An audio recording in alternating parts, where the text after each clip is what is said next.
बोलिए विष्णु भगवान की जय। आज हम इस वीडियो में कार्तिक मास के महात्म्य का 12वां और 13वां अध्याय प्रस्तुत कर रहे हैं। नारद जी ने कहा, जलंधर के भय से कांपते हुए इंद्र तथा सभी देवगण भागते भागते बैकुंठ में विष्णु जी के पास पहुँचे। देवताओं ने अपनी रक्षा के लिए श्री हरि भगवान की स्तुति की। देवताओं की करुण पुकार को सुनकर करुणामय भगवान विष्णु जी ने उनसे कहा कि हे देवताओं, तुम्हें भयभीत होने की कोई आवश्यकता नहीं है। मैं शीघ्र ही युद्ध में जलंधर को देखूंगा। ऐसा कहते ही भगवान श्री हरि गरुड़ जी पर सवार हो गए। तब सागर पुत्री माता लक्ष्मी जी ने कहा कि हे नाथ, यदि मैं सर्वदा आपकी प्रिया और भक्ता हूँ तो मेरा भाई आप द्वारा युद्ध में नहीं मारा जाना चाहिए। इस पर विष्णु जी ने कहा, हे देवी, यदि तुम्हारी ऐसी इच्छा है तो मैं उसे अपने हाथों से नहीं मारूंगा, परंतु मैं युद्ध में अवश्य जाऊंगा, क्योंकि देवताओं ने मेरी बड़ी स्तुति की है। ऐसा कहकर भगवान विष्णु जी रणभूमि के उस स्थान पर जा पहुँचे जहाँ जलंधर विद्यमान था। जलंधर और भगवान विष्णु जी के बीच घोर संग्राम हुआ। विष्णु जी के तेज से कंपित देवता सिंहनाद करने लगे। फिर तो अरुण के अनुज गरुड़ के पंखों की प्रबल वायु से पीड़ित होकर दैत्य इस प्रकार घूमने लगे जैसे आंधी आने पर बादल आकाश में घूमते हैं। तब अपने बलशाली तथा वीर दैत्य को पीड़ित होते हुए देखकर जलंधर ने क्रोधित होकर भगवान विष्णु जी को कड़वे वचन कहकर उन पर कठोर आक्रमण कर दिया। तो इस प्रकार यहाँ कार्तिक मास के महात्म्य का 12वां अध्याय पूर्ण होता है। चलिए अब शुरू करते हैं कार्तिक माह का 13वां अध्याय। दोनों ओर से गदाओं, बाणों और सूलों आदि का भीषण प्रहार हुआ। दैत्यों के तीक्ष्ण प्रहारों से व्याकुल देवता इधर उधर भागने लगे। तब देवताओं को इस प्रकार भयभीत हुआ देखकर गरुड़ पर आरूढ़ भगवान श्री हरि युद्ध में आगे बढ़े और उन्होंने अपना सारंग नामक धनुष उठाकर बड़े जोर का टंकार किया। समस्त त्रिलोकी में भयंकर शब्द हुआ। पल मात्र में भगवान विष्णु जी ने हजारों दैत्यों के सिरों को काट गिराया। फिर तो भगवान विष्णु जी और जलंधर का महासंग्राम हुआ। बाणों से आकाश भर गया। समस्त लोग आश्चर्य करने लगे। भगवान विष्णु जी ने बाणों के वेग से जलंधर की ध्वजा, छत्र और धनुष बाण काट डाले।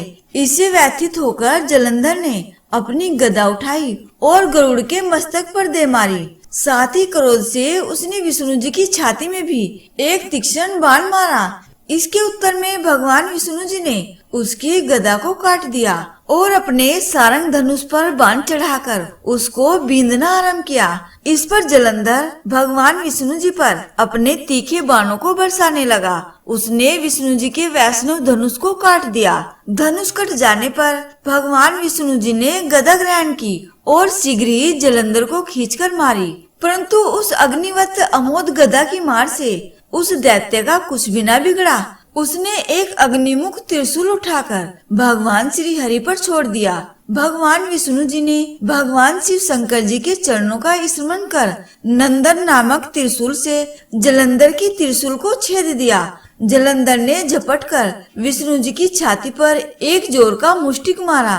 तब भगवान विष्णु जी ने भी उसके उत्तर में उसकी छाती पर अपनी एक मुष्टि का प्रहार किया। फिर दोनों घुटने टेक कर बाहुओं और मुष्टिकों से बाहुयुद्ध करने लगे।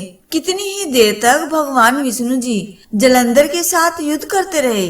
तब सर्वश्रेष्ठ मायावी भगवान विष्णु जी उस दैत्यराज से मेघवाणी में बोले, हे दैत्य श्रेष्ठ, तू धन्य है जो इस महायुद्ध में इन बड़े बड़े आयुधों से भी भयभीत न हुआ। तेरे इस युद्ध से मैं प्रसन्न हूँ। तू जो चाहे वह वर मांग ले। मायावी विष्णु जी की ऐसी वाणी सुनकर जलंधर ने कहा, हे भावुक, यदि आप मुझ पर प्रसन्न हैं तो यह वर दीजिए कि आप मेरी बहन तथा अपने सारे कुटुंबियों सहित मेरे घर पर निवास करें। नारद जी बोले, जलंधर के ऐसे वचन सुनकर भगवान विष्णु जी को खेद तो हुआ, किंतु उसी क्षण श्री हरि ने तथास्तु कह दिया। अब विष्णु जी सब देवताओं के साथ जलंधरपुर में जाकर निवास करने लगे। जलंधर अपनी बहन लक्ष्मी और देवताओं सहित भगवान विष्णु जी को वहाँ पाकर बड़ा प्रसन्न हुआ। फिर तो देवताओं के पास जो भी रत्न आदि थे सबको लेकर जलंधर पृथ्वी पर आया। निशुंभ को उसने पाताल में स्थापित कर दिया और देव दानव यक्ष, गंधर्व, सिद्ध, सर्प, राक्षस, मनुष्य आदि सभी को अपना वंशव्रती बनाकर त्रिभुवन पर शासन करने लगा। उसने धर्मानुसार सपुत्रों के समान प्रजा का पालन किया। उसके धर्म राज्य में सभी सुखी थे। तो इस प्रकार से यहाँ कार्तिक मास का 13वां अध्याय पूर्ण होता है। कार्तिक मास कथा का अगला अध्याय सुनने के लिए यदि आपने चैनल को सब्सक्राइब नहीं किया है तो चैनल को सब्सक्राइब कर दीजिएगा और वीडियो को लाइक करके दोस्तों को शेयर कर दीजिएगा। बोले श्री कृष्ण भगवान की जय।